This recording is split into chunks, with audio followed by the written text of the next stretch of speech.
Hello tout le monde et bienvenue à bord de l'Arche des Brumes. Je vous retrouve aujourd'hui pour une nouvelle vidéo qui va changer un petit peu des formats que je vous propose habituellement. Je vous avais dit dans le dernier vlog, ou l'avant-dernier vlog, je ne sais plus exactement, que dans le cadre d'une petite réflexion intérieure, j'avais envie de diversifier un petit peu les formats de vidéos que je vous propose sur cette chaîne YouTube. Et donc là, ça fait typiquement partie de ces vidéos auxquelles je pense depuis un petit moment, et que je prends enfin le temps de tourner, hein, parce que je pense que vous le voyez un petit peu dans le cadre, mais c'est un peu le bazar d'une façon générale dans ma vie en ce moment, notamment parce que rien que l'alternance, vous le savez, c'est un peu le bazar. Donc là je suis à Grenoble en ce moment, mais plus pour très très longtemps, malheureusement, parce que j'arrive dans ma dernière année d'école d'ingénieur, enfin je suis dans ma dernière année d'école d'ingénieur, donc j'arrive bientôt dans ce qu'on appelle le projet de fin d'études qui se déroule en entreprise, donc toute la moitié de l'année je serai à Rennes et j'y serai aussi en décembre. Donc là on est mi-novembre, il me reste plus grand chose à faire à Grenoble et ensuite je décale à Rennes. Mais du coup qui dit décaler à Rennes, dit décaler à Rennes pratiquement définitivement, on verra. Mais du coup ça veut aussi dire déménagement, ça veut dire faire des cartons de livres, ça veut dire faire démonter des étagères, tout ça, donc c'est le bazar. Voilà, je passe ma vie entre aller en cours, faire des cartons et dormir.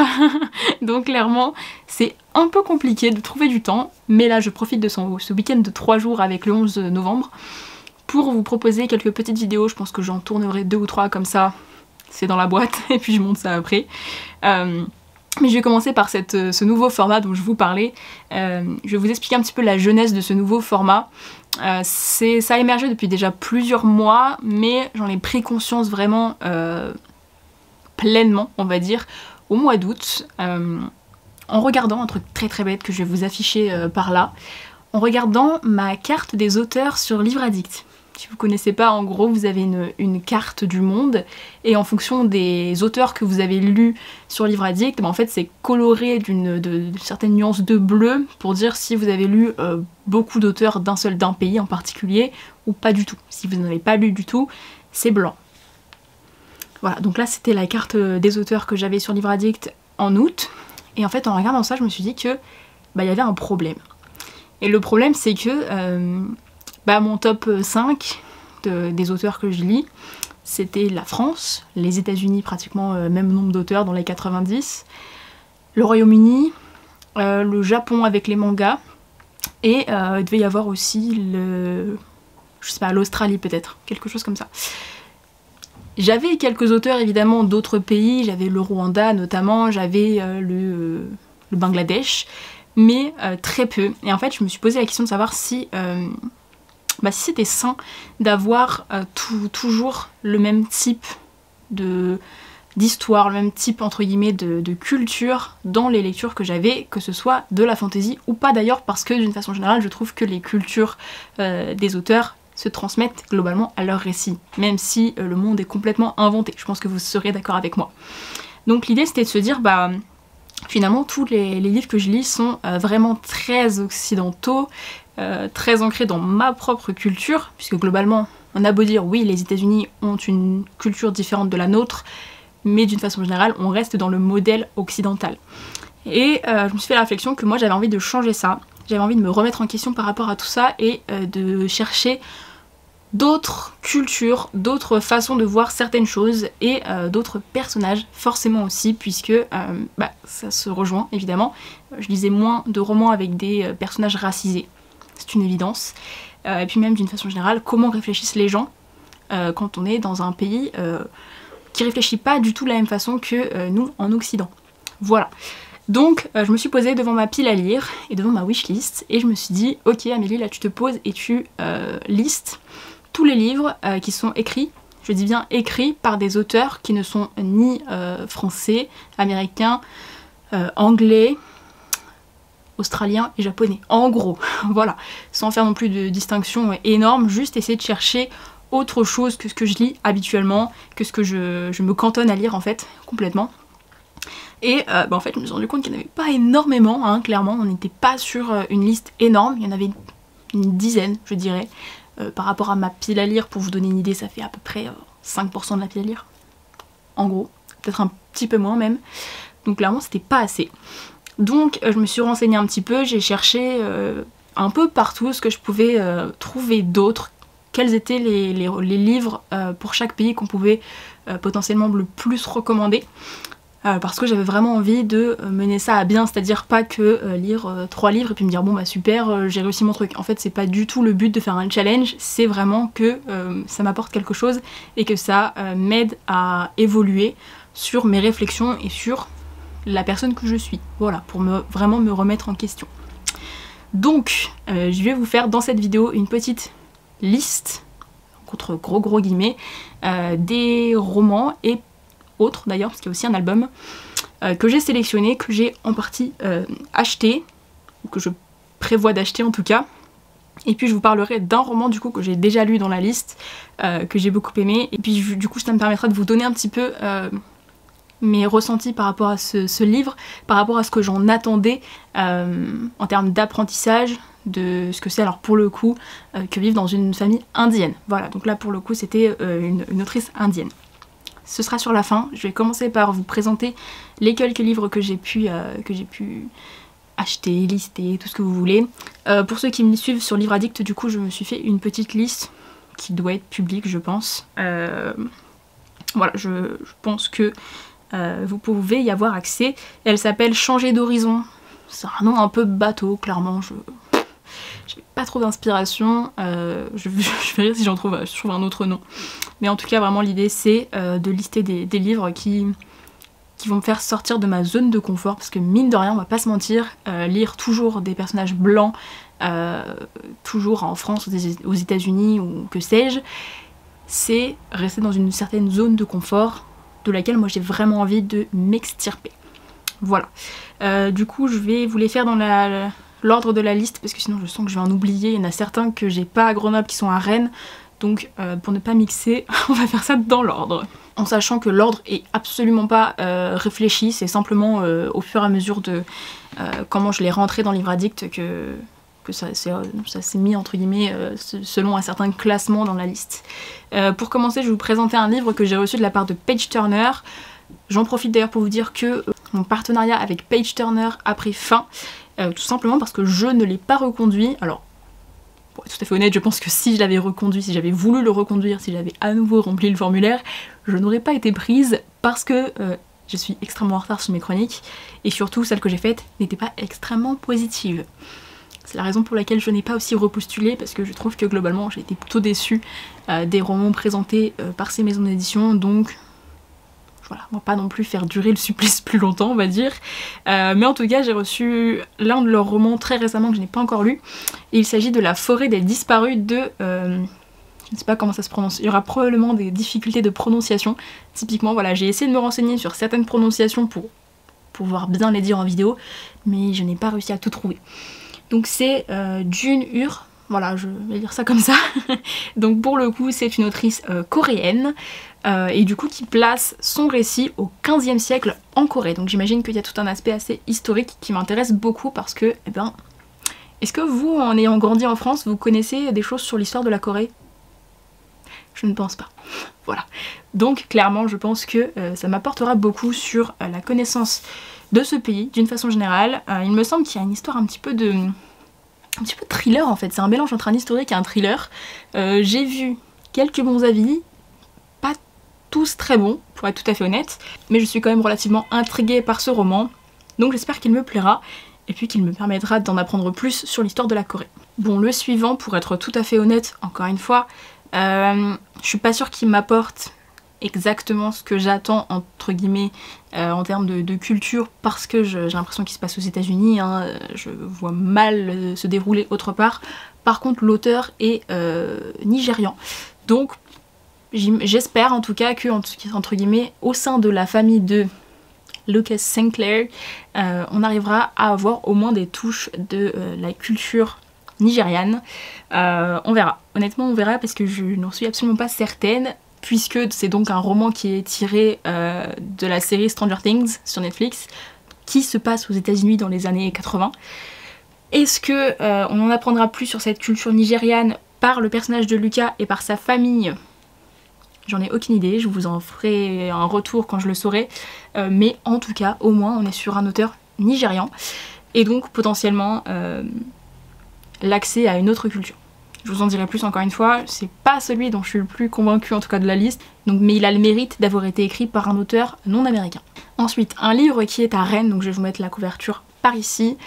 C'est un livre dont j'ai beaucoup entendu parler depuis très longtemps, notamment sur des chaînes anglophones, et qui est écrit par un auteur afghan, donc c'est d'autant plus intéressant que, en fait, l'Afghanistan, pour moi, c'est un pays dont on ne connaît que à travers des événements en tout cas très négatifs et qui en fait dessert entre guillemets cette culture qui m'a l'air extrêmement intéressante.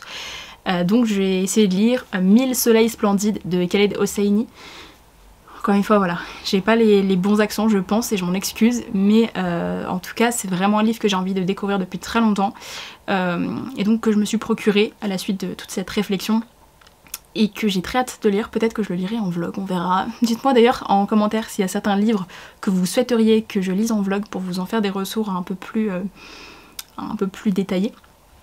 En tout cas voilà, c'est un livre dont je ne sais pas grand chose, j'avais lu le résumé évidemment quand je l'ai acheté, mais là comme ça je ne saurais redire de quoi il parle, et en même temps je pense que c'est mieux comme ça parce que ça m'a l'air d'être une histoire extrêmement émouvante, extrêmement touchante, et j'ai envie de me plonger dedans sans trop en savoir. D'ailleurs n'hésitez pas à me dire en commentaire aussi si vous l'avez lu parce que c'est quand même un best-seller, donc j'imagine que certains d'entre vous l'auront déjà lu. Alors entre guillemets dans une autre démarche on va dire, je n'ai jamais lu d'auteur russe. Alors la Russie évidemment actuellement très controversée, mais ça n'empêche que la culture russe est une culture qui a beaucoup fait pour la littérature à mon sens, et je pense que ça peut être intéressant quand même de découvrir des auteurs russes, même à notre époque, très clairement, parce que j'ai entendu des choses globalement sur ce type de pensée. Il ne fallait pas lire des auteurs russes actuellement, ne pas jouer de musique de compositeurs russes, alors que globalement je trouve que la Russie a énormément fait pour la culture d'une façon générale, les siècles passés, donc je pense quand même qu'il y a de très très belles choses à découvrir, et notamment j'aimerais beaucoup découvrir Eugène Onegin de Pouchkine. C'est un roman, j'ai l'impression un petit peu écrit en vers, ce qui m'a un petit peu surprise quand je l'ai acheté, mais j'en avais entendu parler sur la chaîne de Lorraine, Les mots de l'imaginaire. Pas du tout ce genre de récit de base, elle est plus axée fantasy, mais quand elle avait parlé de ce récit, bah ça m'avait mis un petit peu la puce à l'oreille, et j'avoue que quand je l'ai vu en librairie, bah, j'avais envie de tenter ce récit-là. Ça permettra de faire une petite mise en bouche de la culture, la littérature russe d'ailleurs, parce que je pense qu'ensuite j'aimerais bien lire Tolstoï, voilà, peut-être, on verra. Mais déjà, Pouchkine, ce sera un bon début. Ensuite, on va repartir en Corée, parce que du coup, évidemment, j'ai souvent plusieurs livres par pays, parce que je vais pas lire qu'un livre, ça n'a aucun sens pour moi. Évidemment, lire un avis sur un auteur, sur un pays, pas vraiment d'intérêt. Donc l'idée c'est d'aller piocher dans différents genres, dans différents auteurs, puisqu'on aura un panel plus intéressant sur la culture du pays, à mon sens. Surtout que le premier que je vous ai présenté sur la Corée, c'est un historique au XVe siècle. Là pour le coup on est sur un contemporain jeunesse, qui s'appelle Amande, qui est paru chez Pocket Jeunesse, et qui est écrit par Yeon Pyong-son. Je vous avais montré ce livre en boucle, il me semble. Alors celui-là m'avait beaucoup intriguée parce que je crois que c'est l'histoire d'une jeune personne, je sais plus si c'est une fille ou un garçon, qui ne ressent pas certaines émotions, ou pas du tout, ou alors ne peut pas lire les émotions, entre guillemets, n'arrive pas à décortiquer les émotions des personnes qui lui parlent, qui sont en face d'il ou elle. Donc ça m'avait intéressée sur toute cette... comment est-ce qu'on vit quand il nous manque cette petite partie qui définit en fait le genre humain d'une certaine façon. Donc j'ai envie de voir ça, et surtout j'ai envie de voir du coup comment c'est amené par le prisme d'une autrice coréenne, et donc d'un personnage que j'imagine vivre en Corée. J'imagine en tout cas. Alors le suivant, c'est un livre que j'ai déjà acheté également, d'une autrice que j'ai déjà lue. Tout à l'heure je vous ai dit que j'avais déjà lu une autrice du Bangladesh. C'est celle-ci, c'est une autrice qui habite en Irlande également, donc on a cette double nationalité que je trouve assez intéressante aussi. Donc j'avais lu The Henna Wars, que j'avais adoré il y a 2-3 ans, peut-être 2 ans, que j'avais vraiment beaucoup aimé. Et du coup quand j'ai vu qu'elle avait sorti un nouveau roman qui s'appelle Honey and Issues Guide to Fake Dating, bah j'ai sauté dessus, clairement. Je l'ai acheté quand j'étais à Londres, et très honnêtement j'ai vraiment très hâte, puisque on est toujours sur des histoires extrêmement intéressantes sur le mélange des cultures, sur la culture du Bangladesh, et surtout on a aussi des personnages, en tout cas dans The Henna Wars c'était le cas, des personnages de confession musulmane. Et je trouve que c'est très intéressant de voir tout cet aspect-là qui, encore une fois, n'est pas beaucoup représenté en littérature jeunesse, malheureusement. Donc j'ai acheté celui-là, d'autant plus que du coup, que ce soit dans The Henna Wars ou celui-là, on est sur des romances saphiques. Et j'aime beaucoup cette idée-là également, encore une fois, avec toutes les autres thématiques qui sont abordées autour, ça m'intéresse énormément. On retourne en Corée, c'est le troisième et dernier livre sur la Corée, mais encore une fois, je le redis, cette liste n'est absolument pas exhaustive. C'est les premiers livres que j'ai notés, mais clairement c'est pas parce que maintenant je le fais que dans 3 mois j'aurai arrêté. Clairement c'est vraiment toute une philosophie que j'aimerais vraiment mettre en place de moi avec moi-même pour vraiment évoluer sur la façon dont moi je perçois le monde et comment la lecture peut m'aider à ça. Clairement. Donc potentiellement là j'aurais lu 3 livres sur la Corée et j'aurais envie d'en lire plein d'autres parce que j'ai adoré ce que cette culture a pu m'apporter. On verra bien. Mais en tout cas là on retombe sur un historique, mais alors pas du tout le même style que La Forêt des Disparus. On est sur Pachinko de Min Jin Lee. C'est un livre que j'ai beaucoup vu passer sur les réseaux sociaux, que ce soit du côté anglophone que francophone. C'est une belle pavasse et honnêtement je pense que j'en sais pas beaucoup non plus sur celui-là, mais depuis le début, depuis qu'il est sorti en grand format, j'avais envie de le lire et je pense que je vais pas sortir indemne de cette lecture, clairement. Mais c'est un livre qui me fait vraiment très envie depuis longtemps, donc ce sera l'occasion. Ensuite, alors, pour le prochain, je me suis rendu compte, après avoir fait ma première liste, que je n'avais aucun auteur ou autrice originaire d'Amérique du Sud. Voilà, aucun, que ce soit dans ma pile à lire, dans ma wishlist, aucun. Donc ça va pas du tout, clairement. Et du coup, je me suis tournée vers mon copain qui connaît beaucoup d'auteurs originaires d'Amérique du Sud, notamment parce que son papa est assez fan d'auteurs chiliens, argentins, etc. Du coup je lui ai demandé un petit peu ce qu'il pouvait me recommander dans ce genre-là. Et du coup j'ai acheté un petit roman qui est vraiment très court, 130 pages peut-être, qui est en jeunesse et qui s'appelle Histoire d'une mouette et du chat qui lui apprit à voler de Luis Sepulveda. Donc c'est un auteur chilien.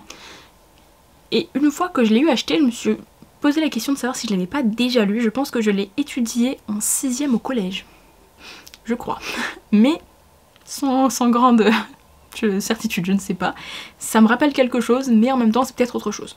On verra. En tout cas, j'ai hâte de le lire parce que il m'a l'air vraiment super intéressant. Et puis il m'en a fait une chronique dithyrambique, donc j'ai très hâte. Ensuite, alors les 2 livres que je vais vous présenter maintenant, ce sont 2 livres que le mari de ma cousine m'a offert à Noël. Vous savez, on fait ces espèces de Père Noël secret avec mes cousins chaque année. Et en fait du coup on tombe chacun sur un des cousins à qui on offre un cadeau, tout ça, il y a un tirage au sort. Et du coup cette année-là c'était le mari de ma cousine qui était tombé sur moi. Et du coup il avait demandé à ma cousine des conseils de livres à m'acheter. Je n'en ai lu aucun des 2. Ça va pas du tout, encore une fois. Mais en cherchant un petit peu dans le cadre de mes recherches au mois d'août, je me suis rendu compte que les 2 romans pouvaient être extrêmement intéressants dans ce que je recherchais. Donc je ne sais pas pourquoi je les ai toujours pas lus. Tout d'abord, j'avais eu No Home de Yadjazi, qui est une autrice originaire du Ghana. Donc là on est au XVIIIe siècle et on va suivre, dans mon souvenir, 2 sœurs dont les destins vont être très très différents. Et je pense qu'il faut sortir de la réflexion autour de ce type de roman et juste lire et apprendre et comprendre ce que ces peuples ont vécu tout au long des siècles qui viennent de passer et même encore aujourd'hui. Clairement il faut se mettre de côté, essayer de rester humble et comprendre que certaines problématiques touchent encore aujourd'hui et sont globalement engendrées par des politiques qui ont été mises en place par des personnes blanches qui se croyaient plus forts que tout le monde à une certaine époque. C'est une psychologie, une philosophie qui perdure même actuellement. Et du coup le 2e roman qu'il m'avait offert c'était Americana de Chimamanda Ngozi Adichie, qui est une autrice nigériane. Chimamanda Ngozi Adichie, elle est quand même globalement plus connue, notamment parce que ses romans sont traduits dans pas mal de langues, parce que c'est une personnalité relativement célèbre à travers le monde. Donc j'ai 2 romans d'elle d'ailleurs, j'ai mis celui-là dans la pile, mais je lirai aussi l'autre. Donc j'ai Purple Hibiscus en anglais, donc je pourrais lire les deux. Mais j'avoue que Americana m'intéressait beaucoup parce que bah voilà, on va suivre cette jeune femme qui va partir il me semble aux États-Unis et ça va être un petit peu tout l'apprentissage de comment être elle-même là-bas. J'ai l'impression que ça va parler aussi un petit peu de jazz et de toute cette culture, donc ça m'intéresse énormément parce que je suis musicienne, donc forcément ça m'intéresse, mais j'ai vraiment très hâte de découvrir celui-là qui m'a l'air vraiment passionnant. Les suivants sont aussi à Rennes. Donc le premier c'est un roman que j'ai en anglais, il s'agit de The Poppy War de R.F. Kuang, qui est une autrice chinoise. Donc là on est sur une fantasy plutôt, même presque dark fantasy je pense. Donc on suit une jeune fille dans une espèce d'académie et j'ai vraiment l'impression qu'il y a vraiment une imprégnation très forte de la culture chinoise. Donc j'imagine que, comme je vous le disais tout à l'heure, malgré le fait que ce soit qu'on ait des romans de fantasy, on peut toujours avoir des romans de fantasy imprégnés d'une certaine culture et c'est en cela que je pense que malgré le fait que je lis de la fantasy, à chaque fois je lis de la fantasy écrite par des auteurs américains, français, anglais, et du coup globalement ils s'inscrivent toujours dans une culture similaire. Donc c'est pour ça aussi que j'ai envie d'aller chercher un petit peu plus loin dans cette fantasy écrite par une autrice chinoise, puisque je pense que ça peut encore une fois m'ouvrir d'autres horizons en fait de lecture. Dans le contexte actuel, je pense que c'est bon de chercher à se renseigner sur le peuple iranien. Et c'est en cela que je pense intéressant de découvrir le roman There is the Great is Not Okay, que j'ai en anglais également, d'Adib Khorram. C'est un roman évidemment dont on a beaucoup entendu parler puisqu'il a été traduit en français. C'est une excellente nouvelle d'ailleurs. Mais voilà, on est sur un auteur iranien. Encore une fois, je n'ai jamais lu de livre écrit par un auteur ou une autrice iranienne. Donc ça va être un petit peu l'occasion. Et puis je pense qu'en ces temps, il est important de replacer les choses dans leur contexte et d'essayer de comprendre comment réfléchissent les gens selon leur culture et ne pas dire de grosses bêtises quand on parle de culture qui ne nous concerne pas.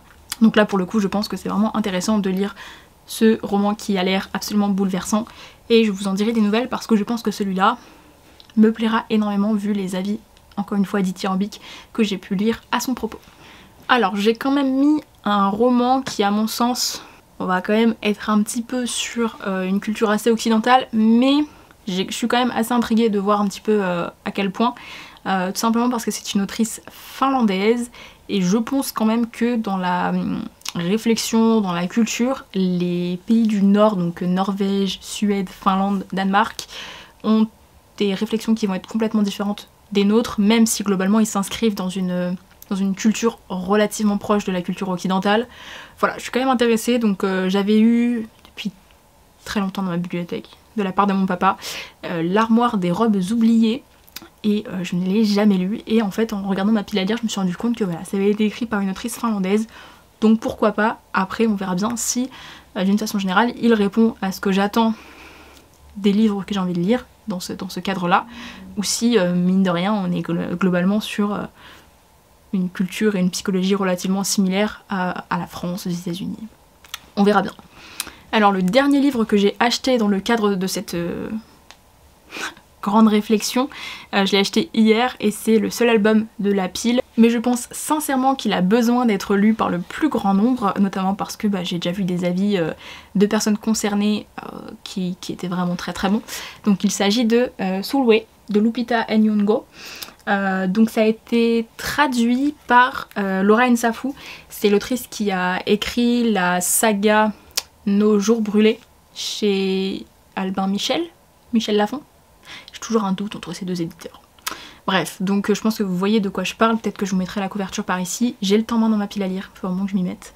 Mais en tout cas voilà, c'est un album que j'ai vu passer quand il est sorti il y a très peu de temps. Et on est sur une autrice, donc Lupita Nyong'o, qui est originaire du Kenya. Il y a très peu d'albums jeunesse qui portent sur ces cultures-là. Est-ce qu'on voit beaucoup d'albums jeunesse en France avec une petite fille ou un petit garçon noir? Pas tellement. Donc c'est vraiment une avancée.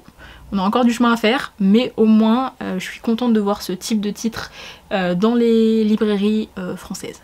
C'est pour ça que je l'ai acheté, pour soutenir justement cette démarche-là. Je vous en dirai des nouvelles quand je l'aurai lu, mais en tout cas, j'ai vraiment très hâte. Les dessins ont l'air sublimes. Regardez-moi ça. c'est trop beau. Voilà, alors pour terminer, je vais vous parler d'un livre que je n'ai pas encore acheté, mais je l'ai mis sur ma wishlist de Noël, pour être tout à fait exact. Donc, c'est un livre que j'ai vu sur la page Instagram de Bouchra, donc Bouchra Booz, et j'avoue qu'elle m'a donné super envie dès le début, même, je crois que même avant qu'elle l'ait lu, j'avais envie de le lire. Donc. En tout cas, il s'agit de As Long as the Lemon Trees Grow de Zulfa Katoum, qui est une autrice originaire de Syrie. Et j'étais vraiment contente de découvrir ce titre grâce à Bouchra parce que je pense qu'on va pouvoir faire la même réflexion que pour l'Afghanistan, pour l'Iran. Ce sont des pays dont mine de rien il y a peu de titres qu'on voit diffusés entre guillemets en français. Donc c'est bien aussi de promouvoir et favoriser la culture de ces pays-là qui ont clairement besoin que globalement les autres pays les voient autrement que les seules actualités qu'on voit à propos de ces pays qui sont globalement toujours extrêmement négatives. Voilà, c'est mon avis. Très honnêtement, je pense que il n'y a pas grand chose d'autre à en dire, d'autant plus que je ne suis pas concernée par toutes les thématiques, enfin, d'ailleurs par aucune thématique de ces romans-là, et que je vais essayer de lire ça avec le maximum de prise de recul pour simplement apprendre à écouter les avis et les cultures d'autres personnes. Pour terminer dans cette vidéo, je vais juste vous parler quelques minutes très rapidement de l'un des romans que j'ai lu dans le cadre de toute cette réflexion, donc que j'avais reçu de la part de Hachette. Donc je vais vous parler du roman Quand Dimple rencontre Rishi de Sandhya Menon. Donc c'est une autrice indienne qui vit aux États-Unis, mais qui du coup nous présentait le personnage de Dimple, qui est une jeune fille qui part à la fac, qui est issue d'une famille indienne qui vit aux États-Unis. Et du coup on va avoir ce choc des cultures, puisque Dimple a été élevée dans cette culture indienne, et ben, du coup elle vit aux États-Unis, donc on a vraiment un choc des cultures tout au long de son apprentissage de la vie, hein, quand elle était petite et puis maintenant quand elle arrive à la fac. Et l'idée c'est qu'en fait ses parents veulent absolument la marier, et donc elle va rencontrer Rishi, que ses parents lui ont plus ou moins promis, mais qu'elle ne connaît absolument pas. Donc ils vont se rencontrer lors d'un événement assez rigolo. Elle va lui renverser son café dessus, et du coup on va voir toute la construction de leur relation. C'est un roman que j'ai bien apprécié découvrir, même si j'ai été extrêmement perturbée par l'écriture. C'est écrit au passé composé. Alors je pense que c'est la traduction qui doit faire un effet comme ça. Ça m'a fait un effet bizarre. J'ai été étonnant. Un récit écrit au passé composé, j'avais jamais vu ça. Normalement c'est au présent ou au passé simple. Passé simple imparfait. Mais là au passé composé c'était assez étrange. Bref, donc j'ai eu un petit peu de mal quand même à lire à cause de ça. Mine de rien j'ai quand même trouvé que c'était un roman qui était assez intéressant. Il y a, comme dans toutes les romances contemporaines de ce genre là, quelques petits quiproquos. Des petits mensonges par omission, voilà, des petites choses qui donnent un petit peu quelques péripéties dans la romance, mais globalement j'ai bien aimé cette romance, j'ai bien aimé les personnages, et j'ai surtout trouvé extrêmement intéressant de parler de ce choc des cultures entre la culture indienne et la culture américaine, qui vient complètement souligner tout ce que je vous ai dit dans cette vidéo, qui est pas les cultures de ces deux pays, en tout cas pour le coup les États-Unis et l'Inde sont très différentes, et du coup ça peut être compliqué pour des personnes issues d'une certaine culture d'arriver vers une autre culture complètement différente, essayer de comprendre et d'avancer avec ça. Voilà, donc c'est un roman que j'ai bien aimé, et pour faire un petit parallèle, ça m'a fait penser à la série Netflix Mes Premières Fois. Voilà, clairement, en plus je venais de regarder la dernière saison qui est sortie, la saison 3, pas très longtemps avant, donc forcément j'ai fait le lien. Très honnêtement ça m'a vraiment fait penser à cette série, donc je pense que si vous avez apprécié la série Mes Premières Fois, vous devriez apprécier ce roman. Voilà, j'espère que cette vidéo vous aura plu, que peut-être ça vous aura donné des idées de titres que vous pouvez noter quelque part pour être dans cette démarche vous aussi. En tout cas, moi je prends vraiment ça à cœur parce que je pense sincèrement que c'est extrêmement important, et je pense que beaucoup d'événements récents m'ont fait réfléchir et m'ont fait je sais pas, prendre conscience que j'avais pas forcément la démarche qu'il faut, en tout cas par rapport à mon éthique, sur mes lectures, tout simplement. Voilà, Donc encore une fois, j'espère que cette vidéo vous aura plu. N'hésitez pas à me dire en commentaire si vous avez lu certains des livres que j'ai présentés dans cette vidéo ou si certains vous tentent. Et puis n'hésitez pas aussi à m'en recommander d'autres, évidemment. Comme je vous le disais, on n'est pas du tout limité dans cette liste. C'est une évidence.